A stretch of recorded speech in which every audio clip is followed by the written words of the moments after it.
Okay, you guys, welcome to a session on emotional resilience, which is really about teaching a technique called through HeartMath about breathing to help improve both emotional resilience and decrease stress. Very powerful tool. So the objectives of this session is really a few things. One is I want to teach you guys a couple of techniques, HeartMath techniques that you can use either to prepare for stress, you can use it when you're in the middle of stress, or to recover from stress, because sometimes we don't know when stressful things are coming at us.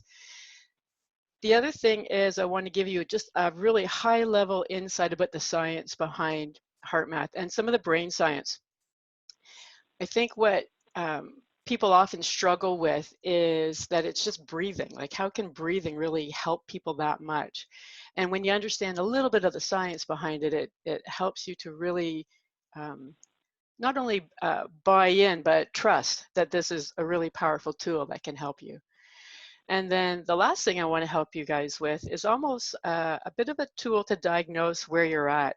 Sometimes we're not even aware that we're feeling stress or even understand how our emotions are putting us into a stressful state. And so I'm going to actually start with that. And the first question that I have for you guys is, if you could describe in one word, one emotion, how you're feeling right now, given the current chaos with the coronavirus, perhaps both stressed out with work. Ted, you've got a small business. Lynn, you're freelancing and looking for work. So it can be some very stressful times, or not. I don't want to put, put that bug in your head. If you can, I'll get you to unmute yourselves and just tell me. I'll start with you, Lynn. What is that one word that would describe how you're feeling right now? To be honest with you, lethargic. I find that there's just so much going on out there, so many different emotions from being expelled by everybody that it's becoming, I'm just drained. Like I just feel like lead in your feet. There's people who are over the top with panic. There are people, judging and commenting on what people should or shouldn't be doing. Every time you put the radio on, it's more doom and gloom. And it's just at the point where I just feel like I have no direction. Just really lethargic and just dragging. Yep. That gives a good, I think I know where you are. Thank you for sharing that. Ted, how about you? I'm feeling the complete opposite. It's interesting. I'm feeling tense about this whole situation. I'm desperately trying to figure out how to keep afloat. I've got employees that I have to pay who are hoping that I will continue to do so, and I can and will for a while, but that all creates lots of emotions, and I'm sleeping okay, I guess, but it's just this constant tense feeling, I suppose. Okay, thank you. Yeah, so it's interesting to hear both of what you're speaking about. So this is, I use this in our other program called What Not to Yell, and helping parents with sport just really understand where they are before they go into a game situation to watch their kids play. And you can use this tool absolutely anywhere. And so as a quick explanation, so for Lynn, for you, that feeling of lethargic and drained, you would be on the lower part of the axis, so that low nervous energy. And on the left-hand side, more the worry, disappointment, resentment. It's that you have low energy and your mind is more in a closed or negative, or, like trying to deal with the mindset of people who are acting in a very fight or flight type of space. Where Ted, you're probably on the left-hand side of the ball as well, because you're in the stressful, more tense side, but you're further, excuse me, you're higher up on the nervous energy in that agitated. So one of you is on the upper left-hand side and the other one is on the lower left-hand side. The power of the breath and some of the techniques from HeartMath is that it helps to bring that nervous energy down, but it also helps to shift you over to the right-hand side of the ball, where you can feel more calm and content. And that's the goal of what we're trying to do, is when you see that you're on the left-hand side and that there's opportunity to get to the right-hand side, even if it's for a brief moment or two, just to give your body some rest and space, because what's happening is, for both of you, your cortisol levels are very high, which is a stress hormone, which can do long-term damage to the body. And this is just a little bit more about HeartMath. So that nervous energy that I was talking about on the ball, that high nervous energy versus the low nervous energy, that comes from the heart, and it comes from what's called heart rate variability, which is not how fast your heart is beating, but the space between the beats. So the rhythm, if you will.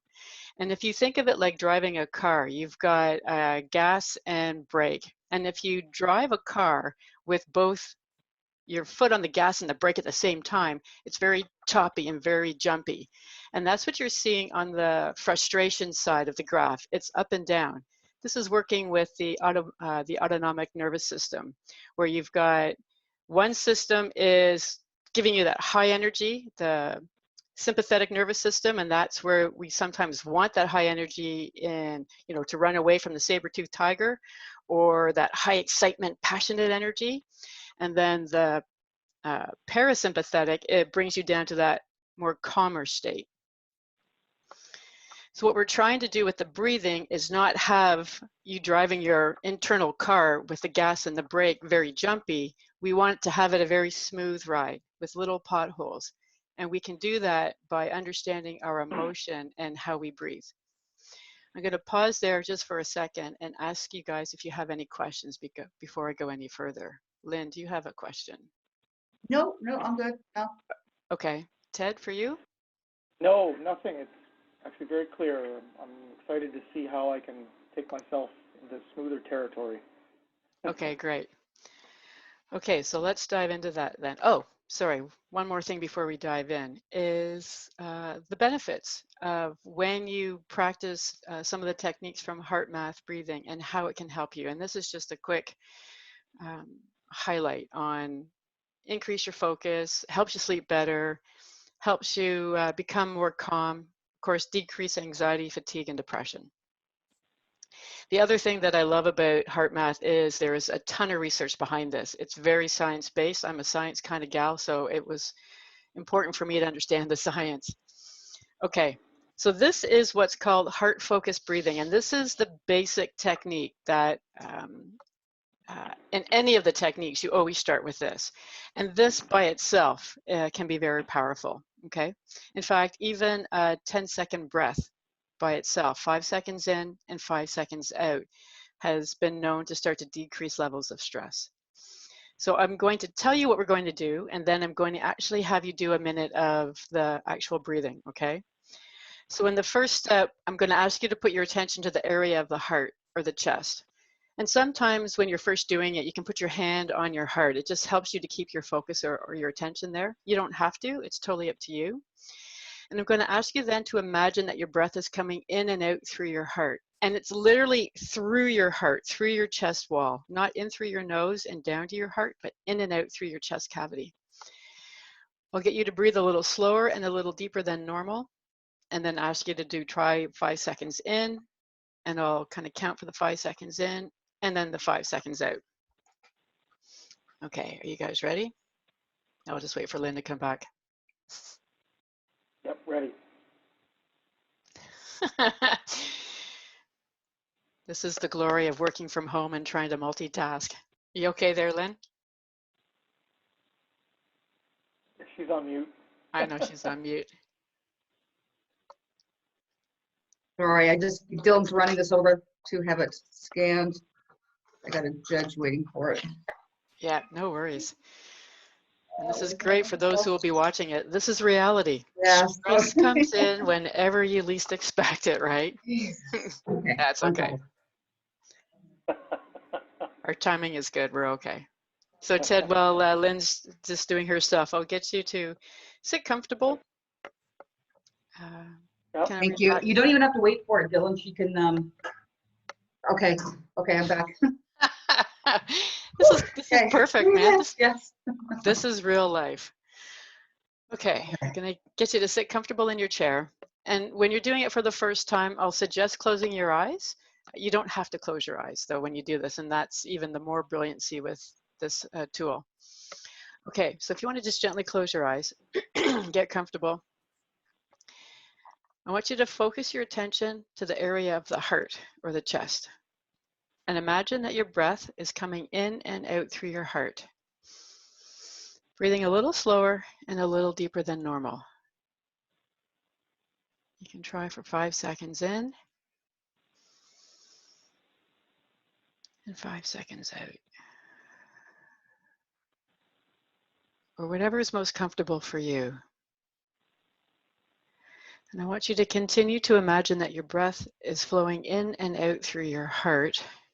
And I will mind the time, and after a minute, I will pull you back.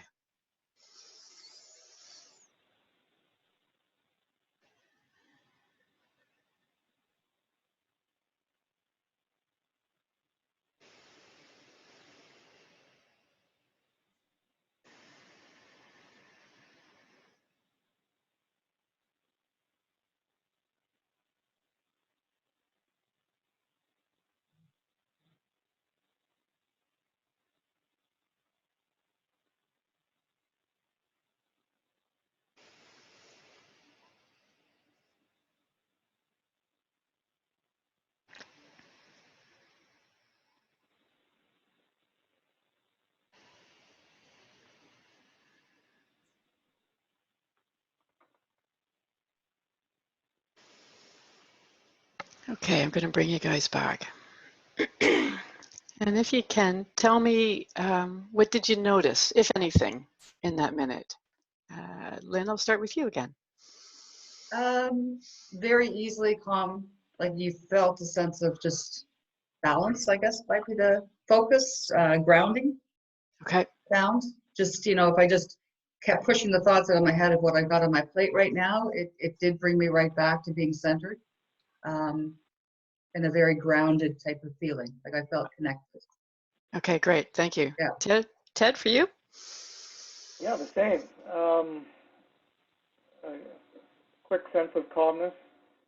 Sort of the thoughts that were in my head of other things that I've got to worry about went away for a little while, and all I thought about was the breathing. Nice. Yeah. Okay, great. And the reason is, just to give you a bit of a layer in the brain science with HeartMath. So if you can take a look at this picture, and on the left-hand side, so at the back of the brain here, that is where, the primitive brain is, if you will. When the brain was first developed back in caveman days, we did the primitive brain first, then the emotional brain, and then the prefrontal cortex, which is the front of the brain here. And so when you're in a situation of stress, fight or flight, we go back into the primitive brain, and that's that narrow focus. We have to focus on the saber-toothed tiger in order to deal with it, right? Our brains still think that. So whether it's the stress of getting the document out to the judge, or trying to pay your employees, or your boss saying, I got to give you some feedback, it puts us into that fight or flight stressful part of the brain. And literally, when you're under stress, all the blood, or the resources, if you will, glucose, drains out of the brain, and it goes to your arms to fight and your legs to flight. So when you are so stressed you can't think straight, you literally cannot think straight because there's no resources in the brain to do that. The brain of the heart, if you will, research now tells us that there's more information coming from the heart to the brain than the brain to the heart. And so when you layer in the technique of HeartMath and slowing down the rhythm of the heart, that heart rate variability, it actually allows resources to come back to the brain and open up that prefrontal cortex or the executive brain so we can think more clearly. And that's what helps, is when you bring down the cortisol levels and the stress, now you can think and make that decision. And in fact, they actually teach this technique in first responders, police in particular, not only to help decrease stress, on-the-job suicide rates have been shown to decrease. But they'll teach it so that you can do this next technique that I'm going to show you within one breath. Breathe in through the heart and get out in a very positive space so they can, before they go into a call, and they can make better judgments in their call, for example. Okay. So the next question that I want to ask you guys, we know what's draining your energy. I want to know on the positive side, what gives you energy, or what right now are you grateful for, or what do you appreciate?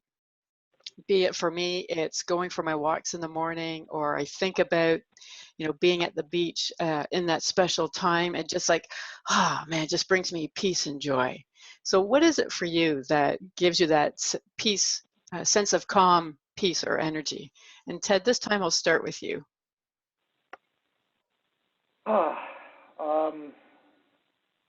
Trying to keep busy. Sitting around kills me. Okay, but what gives you that sense of calmness, though? I went for a bike ride this morning. Yep. That felt great.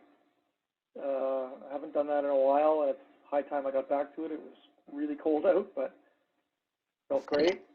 Okay. Got to do more of that.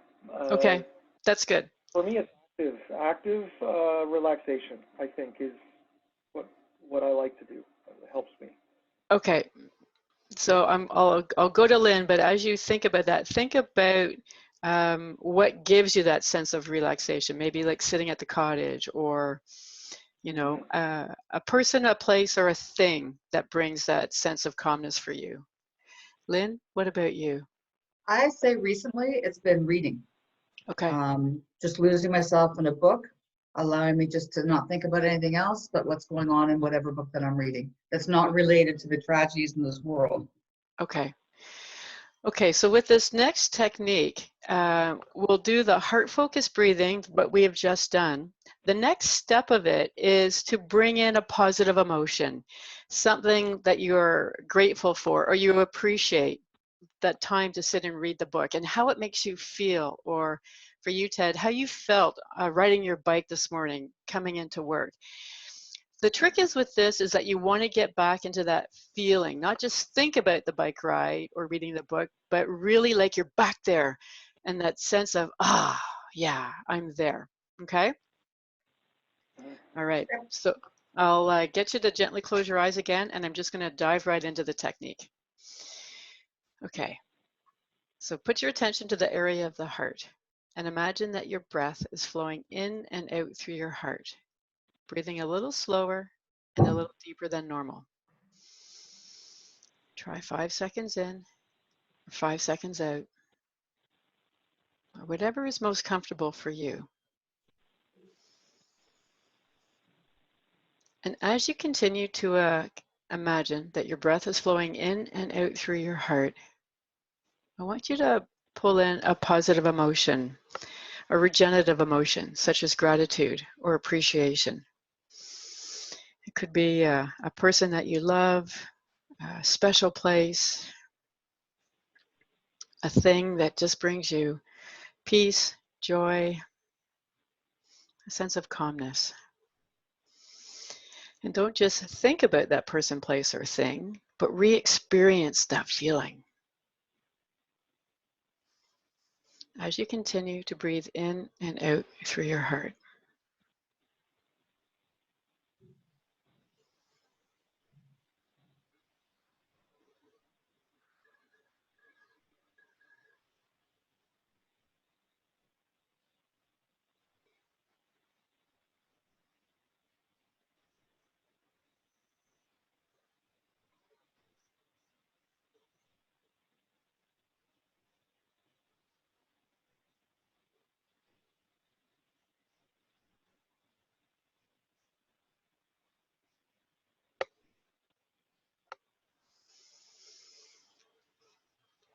Okay, I'm going to bring you guys back a little bit quicker than the minute this time. Lynn, for you, how was that experience? Very quick, very much like the first one we did. It's just that now your focus was on that specific.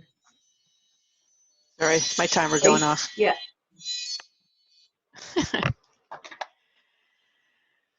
Yeah. Yeah, it was just, yeah, you could just literally, it was like meditation. So you just felt very grounded again. I felt very calm, totally connected very quickly with what I was thinking, like that place, that sweet spot that you can go and just thinking nothing in the world is going on. So yeah, very, very quick response, I would say. Okay, cool. Ted, for you? Yep, I went to that happy place, and same as Lynn. It's quick and easy, and just concentrated on the breathing and took myself there and thought about nothing but that. Yeah. Yeah, and so with, as I was saying, with the police force, for example, what they'll do is breathe in through the heart on the in-breath, and on the out-breath, it's getting into that, what we call coherence, that zone of peace and calm, and just, oh, yeah, there it is. It takes a ton of practice. One thing that I just want to make clear here too is that when we are relaxing, for example, it doesn't necessarily mean that you're in that place of coherence, that you can be relaxed and still have that jiggity-jaggedy heart rate variability. And so it is that positive emotion that you need to bring in. So for you, Lynn, being in that kind of lower lethargic sort of area, just be conscious that you may not be on the other side of the ball, even though you may be close to the line.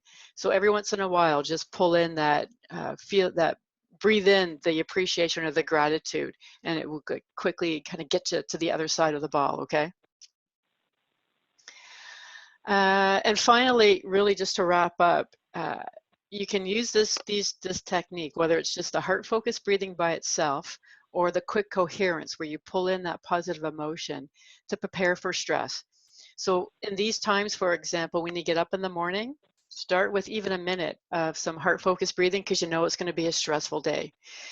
At the end of the day, I had a text from my friend Sherry Lynn, who went through the program last week, and she said yesterday she's in grocery, and you can imagine their world is pretty crazy right now too. And she said, you know, she's literally receiving like 100 emails an hour and trying to get through the day. And she said yesterday, after a very stressful day, she did the HeartMath breathing for a minute, and it got her back to a better place. So she used it from a recovery perspective. You can also use it in the moment. It's harder to do in the moment because we're kind of stressed and we don't necessarily think about it in the moment. So the pre or the post is easier. With practice, though, you will be able to do it. Some folks I know in the HeartMath community have said when they're in work meetings and they're starting to get stressed, they will literally, with their eyes open, start breathing in and out through their heart, get into that place, and it brings them down, and people don't even know what they're doing. Play with it. Absolutely play with it, and practice, practice, practice. Whether you do 3 breaths at a time, a minute at a time, or do it for 30 minutes, it will help you no matter what. And then just to end on a final note, and we won't go through this breathing, but for those who are watching it, take a few minutes to read it. And this is just compassionate breathing, where we can do the HeartMath technique and not only help ourselves, but when we start to radiate out that positive emotion that we feel when we do it, and we just start to share that with the world, it does actually help to elevate the vibration of, you know, the community. I know it sounds a little bit far-fetched, if you will, but it does make a difference. So if you feel like you want to help somebody and you don't know what to do, and you just want to help, you know, whoever, try this technique. Try this technique, and it will help give back to the community. So before we end, any final questions from you guys? No, Mel, I think, well, actually maybe one. And I do realize it just comes with practice, practice, practice. But what are suggestions on reminding yourself when to, because that's the whole thing. You go through a moment, you forget, you get so caught up in that stress, so caught up in that situation that I find it's not until the next day or later going, damn, why didn't I practice that? So Yeah, what trigger point can something you can train yourself to go, okay, go to that, make that your go-to. right. So let me ask you that very question. What would help you to remember to practice, practice, practice? You know, and that's the thing. It's not the practice part, it's applying it. I guess that's what I'm saying. Practice I can do, but I find through experience, you know, something comes out of the left Mm, field.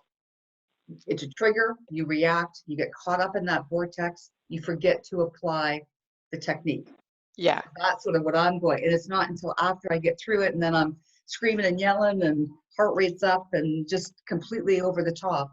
And then I think, why the hell didn't I use that technique? right, right.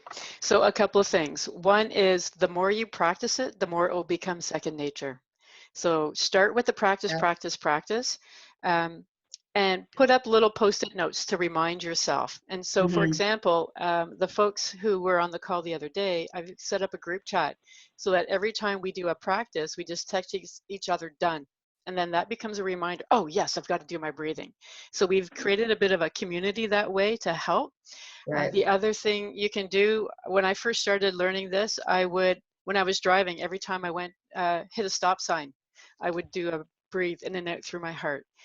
I've heard other people, they'll put a post-it note on their computer and remember to breathe, or they'll set their timer on their phone, an alarm, like every hour, Yeah. breathe. So little That makes techniques sense. to Yeah. help you. And when you practice, practice, practice, eventually when you get triggered in the beginning, yeah, you're not going to remember. Don't beat yourself up. Take that moment when you do remember to practice, and then over time you will start to find that you'll go to it more naturally. The other suggestion is write down what your triggers are.